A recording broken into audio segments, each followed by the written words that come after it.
What's going on, guys? It's Greg here, aka NYPrepper.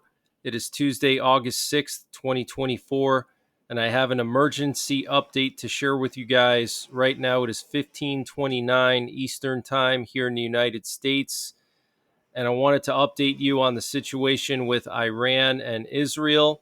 So it does appear that Iran is just hours or days away from launching a massive strike on Israel.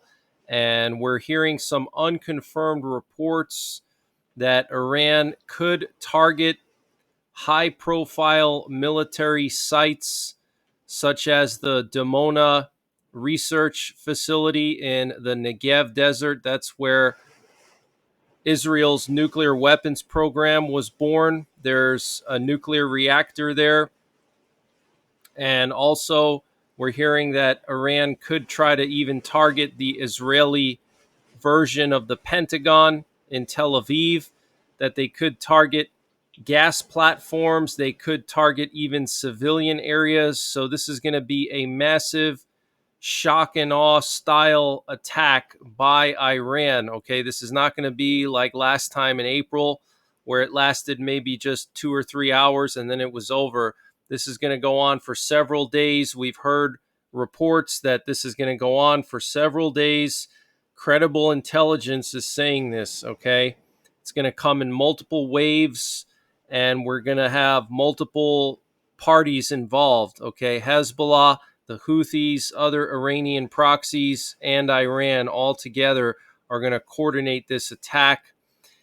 And the latest information we're hearing is that U.S. officials told the Wall Street Journal that the U.S. observed Iran moving missile launchers, ballistic missile launchers, recently, and that military drills have also been observed, which could be related to preparations for the strike. Okay, so U.S. officials, U.S. intelligence saying that they've seen Iran moving ballistic missile launchers. Okay, and CNN is reporting that the U.S. is beginning to see some Iranian preparations for a potential military response to Israel, according to two U.S. officials familiar with the intelligence. The sources would not elaborate on what kind of preps are being made.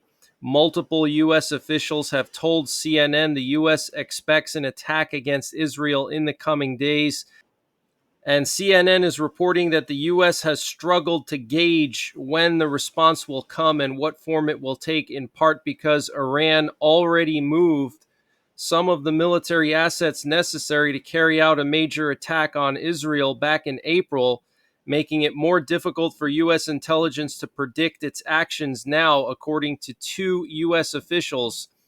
Officials are relying on multiple streams of intelligence, and there are divisions among national security officials on how and when Iran's response might unfold. So even the U.S. has no clue when this could go down, because Iran already moved everything into position back in April. Okay, because if you remember, back in April, Iran was preparing for an escalation with Israel if Israel were to launch a significant retaliation to their strike when they launched like 200 or 300 missiles at Israel, and they were expecting Israel to launch a massive counterstrike, but they never did. But Iran prepared themselves for a worst case scenario if that were to happen. So everything is basically still in position since then. So that's why the U.S. is not sure exactly when this is going to go down. But we are hearing from various sources that it could go down very, very soon. An Arab diplomat said that an Iranian official told him on Monday that an attack could occur within the next 48 hours. So this was reported by the Wall Street Journal. Okay, so within the next 48 hours would be either tonight or tomorrow night. Okay, and in addition to all this information, I have been monitoring our nuclear forces radio frequencies, and this afternoon we've heard what sounds like a B-2 stealth bomber communicating with Offutt Air Base. Offutt Air Base is the home of U.S. Strategic Command. It's the most important base in the entire military because it controls everything. Okay, Strategic Command is like the brain of the U.S. military. They can control all other combatant commands of the military from STRATCOM headquarters in Offutt Air Base. Okay, so Offutt Air Base was communicating with some type of plane with the call sign Arrowhead, and I believe it's a B-2 because if you remember a couple of years ago, a B-2 flew over Arrowhead Stadium. And before I continue with the breaking news, I wanted to mention the sponsor for this update, which is My Patriot Supply. Guys, My Patriot Supply is doing their most aggressive discount yet on their 3-month emergency food supply. And to get the deal, you got to go to preparewithnYprepper.com. They've lowered the price of their 3-month food supply from $800 down to $500. 3 months of emergency food for $500. That is a really good deal, and it will last you 25 years because it is freeze dried and it's all packed within 6 rugged water resistant buckets. So you have all that food in a small package. You can store that pretty much anywhere. And you can also take it with you. If you have to bug out, you can throw that in your vehicle easily. So use the link preparewithnYprepper.com to get $300 off the My Patriot Supply 3-month emergency food supply, $500 for it. Also, they have free shipping and handling included. In addition to the 3-month supply, they also have a general store. And to get to their general store, you got to scroll all the way down to the bottom and you'll see the My Patriot Supply logo at the very bottom of the page. You click on that and it'll take you to their general store, and they have all kinds of discounts. And to get the deals, you got to use my link, preparewithnYprepper.com, and I'll leave the link in the description below this video.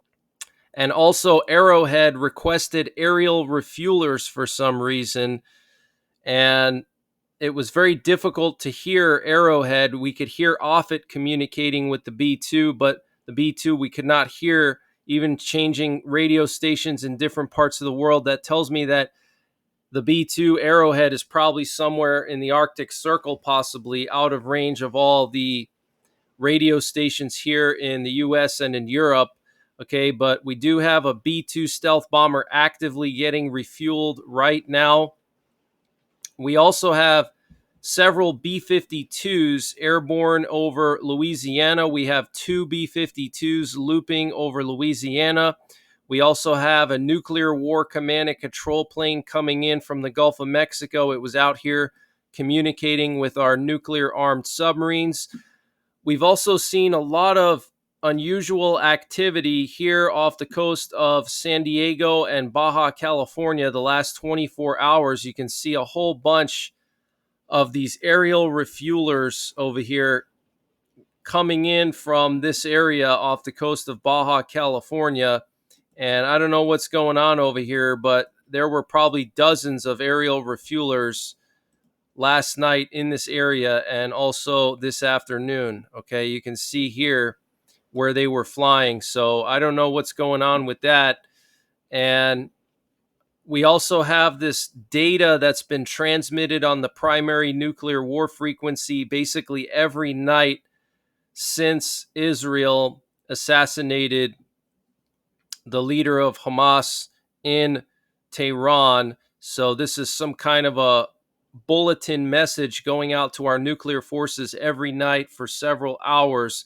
And this is what it sounds like. You can't decrypt the data, but you can hear the noise that the data makes when they transmit it. It's encrypted data.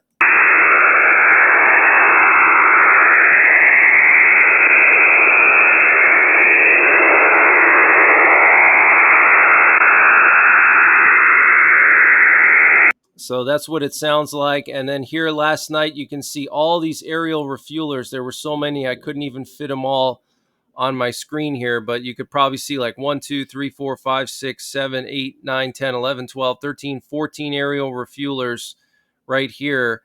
Very, very interesting. And there was also a C-130 commando in this area, and the C-130 commandos are responsible for dropping off special ops on clandestine missions. Okay, so that is pretty unusual. And here's a shot of the C-130 Commando 2, okay, that was flying off the coast of Baja, California. Very interesting, and it was flying very low. All right, so I don't know what's going on over here, some kind of big exercise or I don't know what. Iran issued a new Notam. A Notam is a warning to pilots, and they say here in the warning, gun firing will take place starting August 7th through August 8th. They're saying August 7th from 11:30 to 14:30 and August 8th 04:30 to 7:30, okay? And that's local Iran time. So very, very interesting. We're not sure if that's related to them launching missiles at Israel. Now, a lot of people on social media are saying that this is definitely for the strikes on Israel, and it's hard to say. It could be. They're basically telling pilots to avoid this area. I think it's because of air defense activity, but it could be because they're going to be launching at Israel during this time. But I really doubt Iran would be that stupid to announce to the world what time and day they're going to be doing their strike. But nevertheless, very concerning. And there's been a lot of other NOTAMs posted here over the last 2 to 3 days. You can see here a huge section of Western Iran has a NOTAM for GPS jamming going on there. Okay, so GPS interference could be going on. We know that Russia has dropped off electronic warfare equipment into Iran, and they've been funneling all kinds of military equipment into Iran the last couple of days. So Russia is fully supporting Iran in this strike. The defense minister of Russia, the former defense minister, now the National Security Council chief of Russia, Sergei Shoigu, went to Iran yesterday and met with his counterparts over there to plan out everything. And CENTCOM commander Michael Kurilla, general, he was in Israel yesterday meeting with his counterparts over there, Herzi Halevi. So it's about to go down, guys. It's about to go down very, very soon. And here we have some pictures coming out of Israel showing parking garages that are being converted into hospitals, okay? So parking garages are underground, so that makes them safe from any kind of missile attacks. And you can see all these hospital beds here, okay? So Israel is preparing for the worst. Air France has canceled all flights to Beirut until August the 8th, and the Chinese embassy in Lebanon issued a warning to Chinese nationals on Monday, cautioning them against travel to Lebanon. And the Israeli Defense Minister Yoav Gallant said today that we are increasing readiness in defense and attack, and this may happen in a short time. And Bloomberg, citing U.S. officials, reported that 2 additional U.S. destroyers were recently moved to the Red Sea. And this week, the U.S. will deploy a squadron of 16 to 24 F-22 stealth fighters to the region, guys. Up to 24 stealth fighters. That is insane, okay? And that is clearly preparations for a strike on Iran, because F-22s are air superiority fighters. Their purpose is to penetrate enemy airspace and also to be able to launch air-to-ground missiles on strategic targets from standoff distances. Okay, they're not dogfighting jets necessarily, or jets used to shoot down cruise missiles for air defense purposes. Okay, F-22s are used for strategic purposes, for air superiority situations, all right? And the city of Dimona in the Negev desert is opening their bomb shelters now. And this comes after those unconfirmed reports that Iran was considering targeting the Dimona nuclear research facility.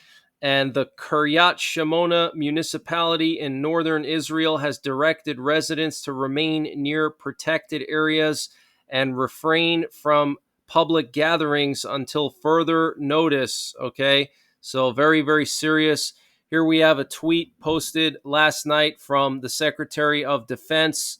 He said, "Today I spoke with the Israeli Defense Minister Yoav Gallant to reaffirm U.S. commitment to Israel's defense from threats posed by Iran, Lebanese Hezbollah, and other Iran-aligned militia groups. We agreed the attack from Iran-aligned militias on U.S. forces stationed at Al-Assad Air Base in western Iraq marked a dangerous escalation, and I updated Minister Gallant on measures to strengthen U.S. military posture in light of this escalating situation." So what we know so far is that they're sending another aircraft carrier to the region, the USS Abraham Lincoln. We're hearing two more warships, destroyers, arrived in the Red Sea, and we're hearing up to 16 F-22s could be moved to the region. We also had unconfirmed reports come out that two B-2s landed in Qatar. There was video footage on social media showing that. Here's the warning from the Chinese embassy in Lebanon telling their people to evacuate Lebanon. And Nasrallah, the leader of Hezbollah, gave a speech this morning. In it, he said, "We are obligated to respond after the assassination of Fuad Shukr. The Houthis are obligated to respond after Israel's bombing of Hodeidah. We are taking our response seriously. Not responding to Israel right away is part of the response. The Israelis waiting for a week on a wage and a quarter is part of the punishment." Basically saying that building the anxiety in Israeli society is part of the punishment. And the Israeli enemy is the one who chose escalation with Lebanon and Iran. Perhaps we will respond alone, and perhaps we will respond together with the entire resistance axis, a comprehensive response. But our response will come and be effective and strong. And he also said that all the Israeli factories, companies, and warehouses in northern Israel will be gone within 1 hour. Wow. And Reuters, citing Iranian sources, reported that Iran is pressuring Moscow to give them Sukhoi 35 fighter jets. We're also hearing that the Canadian diplomats are being evacuated from Israel. And here we have a British Eurofighter Typhoon and an aerial refueler that was active just north of Lebanon earlier this afternoon. Here we have a U.S. Navy sub-hunter that was active off the coast of Lebanon. Check this out. It was doing multiple passes here right off the coast of Lebanon. We also had Russian doomsday planes go to the Urals and Siberia last night, which is very strange. You can see all of them taking off from Moscow here. Possibly Putin and his top generals and ministers being moved to bunkers in case things get out of control. We had a German Air Force sub-hunter active in the Baltic Sea earlier this morning. And then we also had a Swedish reconnaissance plane in the Baltic Sea as well. So they're continuing to monitor the Baltic Sea. We have Tropical Storm Debbie right now pounding South Carolina with rain, and it's going to stall out off the coast of South Carolina for several days through the next 3 days. It's just going to hang out over here off the coast of South Carolina and just pound South Carolina with nonstop rain. And they are expecting over a foot of rain, 12 to 16 inches of rain in Charleston, Wilmington, and even some areas along the North and South Carolina border of 16 to 20 inches of rain. So there's going to be catastrophic flooding here over the next couple of days. And then Debbie's going to move northward into the northeast after. And Russia is claiming that Ukraine invaded the Kursk region this morning and that fierce battles are underway. Russia is reportedly in a state of panic and had to call on heavy aviation reinforcements. And Russia is claiming that this is the largest border incursion by Ukraine into Russia since the start of the war. And Ukraine could have destroyed dozens of Russian planes, but the U.S. wouldn't allow it. This was stated by Oleksiy Melnik, head of the Center for Foreign Policy and Security of Ukraine. In the early part of the summer, Ukraine had the opportunity to destroy dozens of Russian flights at the Malshevo Air Base with Western long-range missiles. Washington did not allow it, fearing escalation. Self-restraint, which is constantly there and poses a constant problem for Ukraine, has worked again. Western partners, primarily the Biden administration, are extremely cautious, afraid of uncontrolled escalation. That is, instead of controlling this escalation themselves, they are constantly trying to avoid it, Melnik said. According to him, Ukraine will not miss such a chance next time as it is now actively developing its own long-range missiles and drones for such cases. Okay, so Ukraine is tired of being told by Biden and his cronies that you cannot strike certain areas of Russia because it could provoke a nuclear war. So they're going to start building their own missiles. But this is absolutely crazy, guys. Okay, they had the opportunity to destroy lots of high value Russian aviation, but the Biden administration told them not to do it. And Kamala Harris chose Minnesota Governor Tim Walz as her running mate, and stocks rebounded globally a little bit today, just 1 to 2%. But I'm going to continue to monitor the situation in the Middle East, and I have the 24/7 live stream going. I'm going to continue to monitor the nuclear forces, and if anything happens, I will update you guys live.